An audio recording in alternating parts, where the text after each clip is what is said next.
এখন শুনবেন বাংলাদেশ ও আফগানিস্তানের মধ্যকার প্রথম ওয়ানডে ম্যাচের খবর।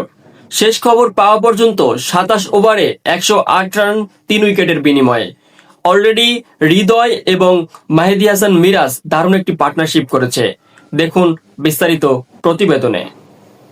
আবুধাবির শেখ জায়েদ স্টেডিয়ামে শুরু হয়েছে বাংলাদেশ ও আফগানিস্তানের মধ্যকার প্রথম ওয়ানডে ম্যাচ। টসে জিতে বাংলাদেশ ব্যাটিং করার সিদ্ধান্ত নেয়। ওপেনাররা মাঠে নেমে দলের জন্য শক্ত ভিত্তি করার চেষ্টা করছে। শেষ খবর পাওয়া পর্যন্ত বাংলাদেশের সংগ্রহ ২৯ ওভার ৪ বলে মাত্র ১২৪ ৩ উইকেটের বিনিময়ে। মেহেদী হাসান মিরাজ ৩৮ করেছেন আর তাওহিদ হৃদয় করেছেন ৪৫ run. Afghan bowler Azmatullah Omarzai ২ wicket নিয়েছেন, যা বাংলাদেশকে কিছুটা চাপে ফেলেছে। বাংলাদেশের মিডল অর্ডার ও ফিনিশাররা এখন ম্যাচের নিয়ন্ত্রণ নিতে প্রস্তুত। বন্ধুরা, বাংলাদেশ ৫০ ওভারে কত রান করতে পারবে অবশ্যই কমেন্টসে জানাবেন। আপনারা দেখছেন Deshanta sports line with RJ Ujjwal Hossain, Deshanta television.